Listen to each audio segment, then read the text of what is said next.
ఓం శ్రీ మహాగణాధిపతయే నమః. ఓం శ్రీ గురుభ్యో నమః. హరి ఓం. శ్రీ వరలక్ష్మి వ్రత కథ. సౌనకాది మహర్షులను ఉద్దేశించి సూతుడు ఇట్లు చెప్పుచున్నాడు. మునులారా, స్త్రీలకు సౌభాగ్యదాయకమైన వ్రతమును ఒకదానిని శివుడు పార్వతికి తెలియచెప్పెను. లోకోపకారమునకై దానిని మీకు వివరంగా వివరిస్తాను, శ్రద్ధగా వినవలసిందన్నాడు. పూర్వం శివుడు ఒకనాడు తన భస్మ సింహాసనముపై కూర్చుని ఉండగా ఇంద్రాది ఇతర దిక్పాలకులు నారద మహర్షి స్తుతి స్తోత్రములతో పరమేశ్వరుణ్ణి కీర్తిస్తున్నారు. ఆ మహత్తర ఆనంద సమయంలో పార్వతీదేవి పరమేశ్వరుణ్ణి ఉద్దేశించి, నాథ, స్త్రీలు సర్వసౌఖ్యములు పొంది పుత్ర పౌత్రాభివృద్ధిగా తరించుటకు తగిన వ్రతమునొకదానిని ఆనతినీయవలసినదని అడిగినది. అందుకా త్రినేత్రుడు మిక్కిలి ఆనందించిన వాడై, దేవి, నీవు కోరిన విధముగా స్త్రీలను ఉద్ధరించు వ్రతమొకటున్నది.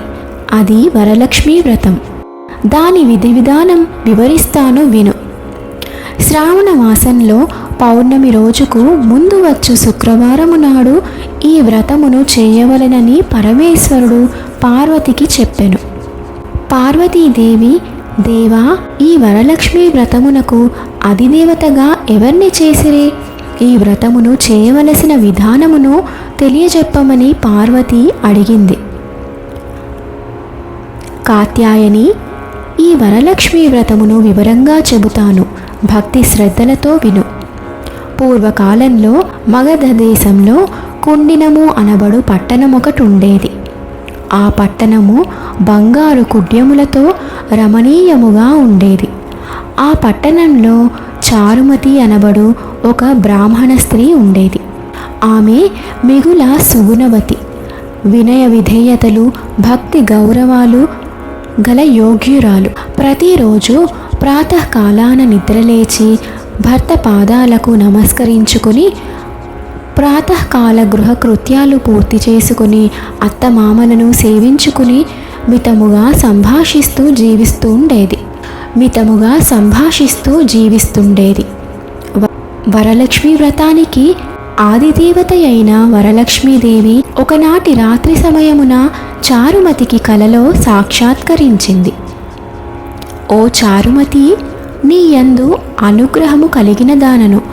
ఈ శ్రావణ పౌర్ణమి నాటికి ముందు వచ్చు శుక్రవారము నాడు నన్ను పూజించుము.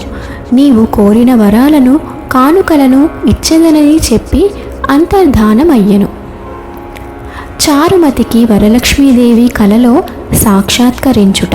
చారుమతి అత్యంత ఆనందమును పొంది, హే జననీ, నీ కృపాకటాక్షములు కలిగిన వారు ధన్యులు.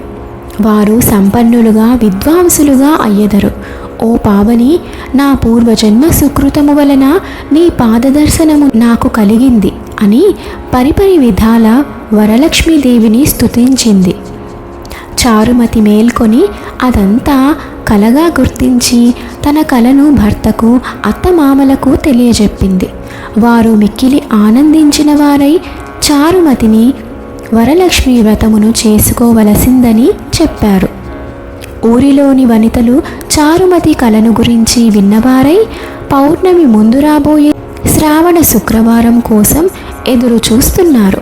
శ్రావణ శుక్రవారం రోజున చారుమతి గ్రామంలోని స్త్రీలు ఉదయాన్నే లేచి తలారా స్నానం చేసి పట్టు వస్త్రాలు ధరించి అందరూ చారుమతి గృహానికి చేరుకున్నారు. చారుమతి ఇంటిలో స్త్రీలు సామూహికంగా వరలక్ష్మీ వ్రతం చేయుట.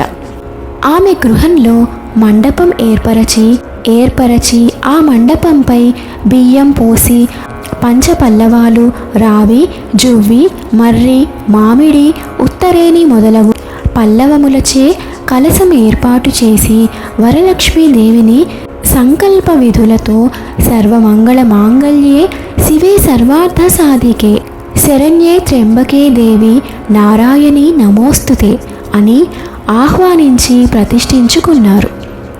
సాధ్యమైన వారు స్వర్ణ రచిత, తామ్ర, మృణ్మయ మూర్తులను ప్రతిష్ఠించుకోవచ్చు. అమ్మవారిని షోడశోపచారాలతో పూజించారు. భక్ష్య భోజ్యాలను నివేదించారు. 9 పోగుల తోరమును చేతికి కట్టుకున్నారు. ప్రదక్షిణ నమస్కారాలు చేశారు. మొదటి ప్రదక్షిణ చేయగానే కాళ్లకు అందియలు గల్లు గల్లున మ్రోగాయి. రెండవ ప్రదక్షిణ చేయగానే హస్తములకు నవరత్న ఖచిత కంకణాలు దగద్దగాయమానమయ్యాయి. మూడవ ప్రదక్షిణము చేయగా అందరూ సర్వాభరణ భూషితలయ్యారు. చారుమతి యొక్క వరలక్ష్మి వ్రతం ఫలితంగా ఇతర స్త్రీల యొక్క ఇళ్ళు ధన కనక వస్తు వాహనములతో నిండిపోయాయి. ఆయా స్త్రీల ఇళ్ల నుండి గజతురగ రథ వాహనములు వచ్చి వారిని ఇళ్లకు తీసుకువెళ్ళాయి. వారంతా మార్గ మధ్యంలో చారుమతిని మిక్కిలి పొగుడుతూ ఆమెకు వరలక్ష్మి కలలో సాక్షాత్కరించి అనుగ్రహించగా ఆమె వరలక్ష్మి వ్రతంతో తామందరినీ మహద్భాగ్యవంతులను చేసినదని పొగిడిరి. వారంతా ప్రతి సంవత్సరము వరలక్ష్మి వ్రతం చేసి సకల సౌభాగ్యములతో సిరి సంపదలు కలిగి సుఖ జీవనం గడిపి అనంతరం ముక్తిని పొందారు.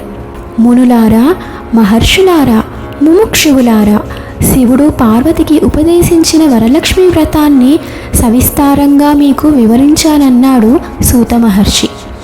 ఈ కథ విన్నా, ఈ వ్రతం చేసినప్పుడు చూసిన సకల సౌభాగ్యాలు, సిరి సంపదలు, ఆయురారోగ్య ఐశ్వర్యాలు సిద్ధిస్తాయి. నమఃశివాయై చ నమఃశివాయ. నమో నారాయణాయ. శ్రీమాత్రే నమః.